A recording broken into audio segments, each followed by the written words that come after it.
Hello everyone, welcome to सतत ज्ञान YouTube channel. वाक्यांश के लिए एक शब्द के भाग 8 में आप सभी का हार्दिक स्वागत है। आइए फिर शुरू किया जाए भाग 8। ईश्वर के सहारे अनिश्चित आय वाले व्यक्ति को क्या कहा जाएगा? ईश्वर के सहारे अनिश्चित आय, इस वाक्यांश के लिए एक शब्द क्या होगा? आकाश वृत्ति। जो किसी अन्य व्यक्ति के स्थान पर कार्यरत हो उसे क्या कहते हैं? उसे स्थानापन्न कहेंगे। क्या कहेंगे? स्थानापन्न। जो उस पद पर होने के कारण किसी कार्य में रत हो, जो उस पद पर होने के कारण किसी कार्य में रत हो उसे क्या कहेंगे? उसे कहेंगे पदेन। कहते नहीं, पदेन अध्यक्ष, यानी कि उस कार्य पर होने की वजह से उनको वो कार्य करना पड़ता है। जो कुछ समय के लिए नियुक्त किया गया हो, कुछ समय यानी कि अंशकाल के लिए, तो इस वजह से इस वाक्यांश के लिए एक शब्द हो जाएगा अंशकालिक। जो आधी अवधि तक काम करता है, देखिए आधी का मतलब अर्ध और समय का मतलब काल, तो आधी अवधि तक काम करने वाले को क्या कहा जाएगा? अर्धकालिक। वह राजकीय धन जो किसानों की सहायतार्थ दिया जाता है उसे क्या कहेंगे? उसे कहेंगे तकावी। क्या कहेंगे? तकावी। जिस भूमि में कुछ ना पैदा होता हो, जिस भूमि में कुछ ना पैदा होता हो उसे क्या कहेंगे? बंजर। इसे एक और नाम भी दिया जाता है, ऊसर। प्रायः जो ग्रामीण क्षेत्र के अभ्यर्थी होंगे वो इस टर्म का प्रयोग ज़्यादा करते होंगे, बंजर के स्थान पर ऊसर का प्रयोग ज़्यादा करते हैं। ऊसर एक ऐसी मिट्टी होती है जिसमें कुछ भी उपज नहीं पाता है, यहाँ तक कि घास भी उसमें नहीं निकलती। अगला है जिस भूमि में अन्न पैदा हो, ऐसी भूमि को क्या कहेंगे? उपजाऊ भूमि कहेंगे। जो वृद्ध ना हो, जो वृद्ध ना हो उसे कहेंगे निर्जर। जहाँ आबादी ना हो उसे कहेंगे निर्जन। देखिए न मतलब नकारात्मक वाक्य हो जाता है। जहाँ भी नकारात्मक वाक्य होगा, यानी कि वाक्यांश जहाँ भी नकारात्मक होगा वहाँ पर संभावना दो वर्ड के आने की होती है। एक उपसर्ग के रूप में आता है जिसका मतलब होता है नहीं, दूसरा नी आता है, नी का भी मतलब नहीं के सेंस में होता है। तो जो वृद्ध ना हो उसे क्या कहेंगे? निर्जर। और जहाँ आबादी ना हो उसे कहेंगे निर्जन। इसी से संबंधित दो और देखिए, जिसकी मृत्यु ना हो वो होगा अमर, और जो कभी बीमार ना पड़े वो होगा अजर। अगला प्रश्न है, वाक्यांश है, जीवन के एक अंश को लेकर लिखा गया प्रबंध काव्य क्या कहलाता है? तो जीवन के एक अंश को लेकर लिखा गया प्रबंध काव्य खंड काव्य कहलाता है। संपूर्ण जीवन को सर्गबद्ध किया गया काव्य ये क्या कहलाएगा? ये कहलाएगा महाकाव्य।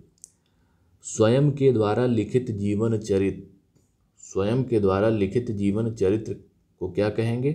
संस्मरण। क्या कहेंगे? संस्मरण। और दूसरे के द्वारा लिखित जीवन चरित्र को जीवनी कहेंगे। स्वयं के द्वारा अगर जीवन चरित्र लिखा गया है तो उसे संस्मरण कहेंगे, और दूसरे के द्वारा अगर लिखा गया है जीवन चरित्र तो उसे हम जीवनी कहेंगे। अगला आता है वाक्यांश, वह स्थान जहाँ सर्दी गर्मी को नियंत्रित किया गया हो, तो ऐसे स्थान को क्या कहेंगे? वातानुकूलित स्थान। ठीक है, क्या कहेंगे? वातानुकूलित स्थान। तो जहाँ सर्दी गर्मी को नियंत्रित किया जाता है उसे वातानुकूलन कहते हैं। जिसको छोड़ा नहीं जा सकता, देखिए जिसको छोड़ा जा सकता है उसे त्याज्य कहते हैं, यानी कि त्याग देना, त्याज्य। तो जहाँ पर नहीं लग जाता वहाँ पर उपसर्ग अ का प्रयोग कर दिया जाता है। तो जिसको छोड़ा नहीं जा सकता है, इस वाक्यांश के लिए एक शब्द आ जाएगा क्या? अत्याज्य। जिसको क्षमा ना किया जा सके, जिसको क्षमा किया जा सके उसे क्षम्य कहेंगे, और जिसको क्षमा ना किया जा सके आ उपसर्ग का प्रयोग करके हम लोग क्या लिखेंगे? अक्षम्य। जो आँखों से सुनता हो, देखो चक्षु आँख की पर्यायवाची है और सुनने के लिए श्रवण शब्द का प्रयोग किया जाता है। तो जो आँखों से सुनता है उसे कहेंगे श्रवण चक्षुक। क्या कहेंगे? श्रवण चक्षुक। जो पेट के बल चलता है, देखिए पेट को कहते हैं उदर, और जो चलता है उसे कहते हैं चल।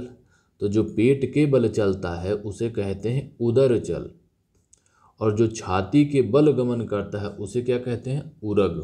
क्या कहेंगे? उरग। अगला है जो इंद्रियों द्वारा ना जाना जा सके। देखो, जो इंद्रियों के द्वारा जाना जा सकता है उसे हम कहते हैं गोचर। जो इंद्रियों के द्वारा जाना जा सकता है उसे कहते हैं हम गोचर। तो जो नहीं जाना जा सके उसे क्या कहेंगे? अ उपसर्ग का प्रयोग कर देंगे, अगोचर। अगला है भूमि पर चलने वाला। देखो, भूमि भू, भू का पर्यायवाची हो गया, और चलने वाला क्या हो गया? चर। तो भूमि पर चलने वाले को भूचर कहेंगे। और जो चल ना सके यानी कि स्थिर हो उसे क्या कहेंगे? अचल। जो चलता है चल हो गया, और ना आ गया प्रयोग, ना का प्रयोग हो गया तो उपसर्ग अलग आ देंगे तो अचल हो जाएगा। जिसका किसी भी तरह उल्लंघन नहीं किया जा सके। देखिए, उल्लंघनीय वो होता है जिसका उल्लंघन किया जा सके, यानी किया जाता है। अब नहीं किया जा सके तो न के लिए उपसर्ग अ का प्रयोग कर दिया जाएगा। तो जिसका किसी भी तरह उल्लंघन नहीं किया जा सके उसके लिए अनुल्लंघनीय हो जाएगा। जो बहुत बड़ा विद्वान हो, जो बहुत बड़ा विद्वान हो उसे क्या कहेंगे? महाप्राज्ञ। ऐसे व्यक्ति को क्या कहेंगे? महाप्राज्ञ। अगला है 100 वर्षों का समूह। देखिए, 100 वर्षों का समूह क्या कहलाता है? शताब्दी। 10 वर्षों का समूह क्या कहलाता है? दशक। और 1000 संबंधी वाक्य जो होता है उसको कहते हैं सहस्त्र। तो ये तीनों मिलता जुलता है।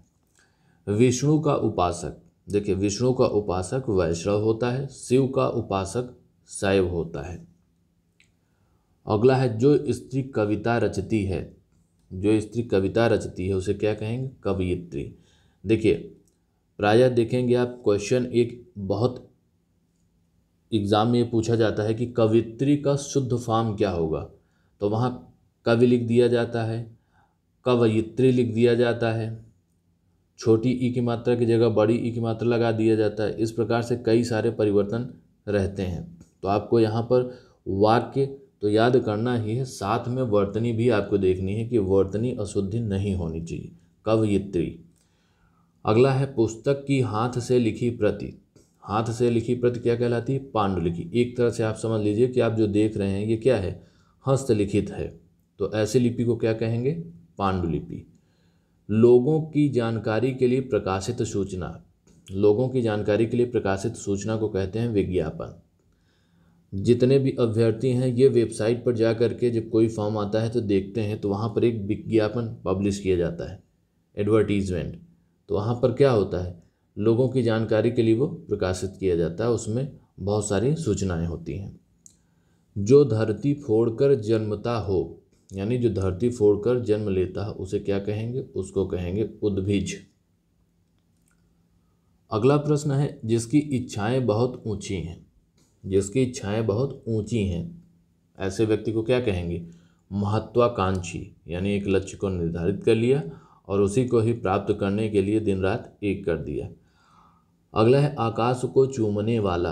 आकाश का पर्यायवाची गगन हो जाएगा, चूमने के लिए चुंबी शब्द का प्रयोग कर दिया गया, दोनों को मिलाकर हो गया गगन चुंबी। जो बदला ना जा सके। देखिए, जो बदला जा सकता है उसे कहते हैं परिवर्तनीय। बदला ना जा सके, ना के लिए अ उपसर्ग का प्रयोग कर देंगे तो क्या हो जाएगा? अपरिवर्तनीय।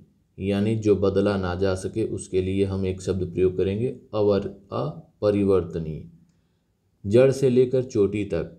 देखिए, जड़ से लेकर चोटी तक के लिए आमूल चूल, और मस्तक से लेकर के पैर तक के लिए हम क्या यूज़ करते हैं? अपाद मस्तक।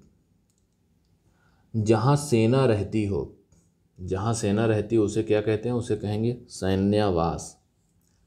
जो नीतिवान हो ऐसे व्यक्ति को क्या कहेंगे? नीतिज्ञ। जिसका चित्त एक विषय में लगा हो।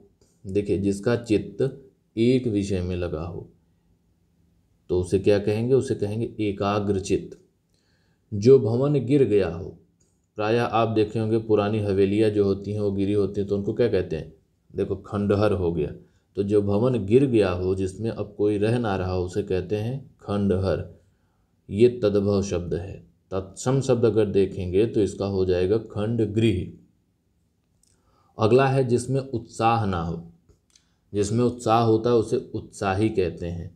न शब्द प्रयोग हो गया नकारात्मक, तो यहाँ पर नि क्या लग जाएगा, नि लग जाएगा उपसर्ग के रूप में, तो हो जाएगा निरुत्साही। जिसमें उत्साह ना हो ऐसे व्यक्ति को बोलते हैं निरुत्साही। जिसे बाहरी जगत का ज्ञान ना हो, यानी जो अपने तक ही सीमित रहे, अपने तक ही ज्ञान रखे, ऐसे व्यक्ति को क्या कहेंगे, कूपमंडूक। बाहर की किसी ज्ञान से उसे कोई मतलब नहीं है। अगला है जिसे यह ना सूझे कि क्या करें क्या ना करें, मतलब सही गलत का जिसे कोई आभास ना हो, सही गलत की समझ ना हो, उसे क्या कहते हैं, किंग कर्तव्य विमूढ़। क्या कहेंगे, किंग कर्तव्य विमूढ़। इंपॉर्टेंट है प्रश्न, एग्जाम में कई बार पूछा गया है, आरओ में तो खास तौर से कम 8-9 बार पूछा गया है।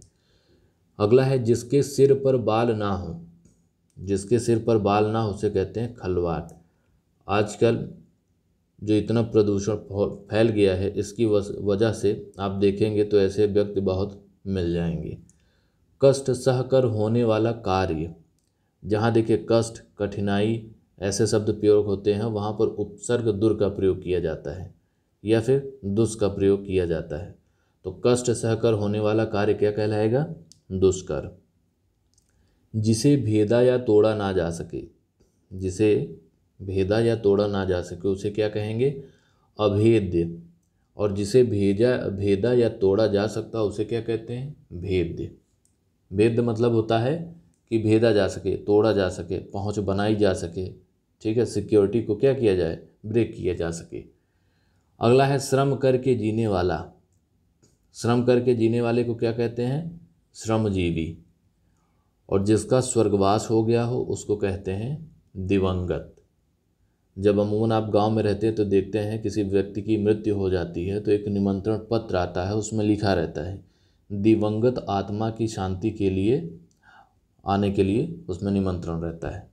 तो जिसका स्वर्गवास हो गया हो उसे क्या कहेंगे, दिवंगत। अगला है जल में रहने वाला। जल में रहने वाला क्या कहलाएगा, जलचर। तो ये थे आज के इम्पॉर्टेंट जो भी वाक्यांश के लिए एक शब्द थे। एक भाग और बचा है, उसको भी हम लोग अगले वीडियो में करते हैं। तब तक के लिए नमस्कार।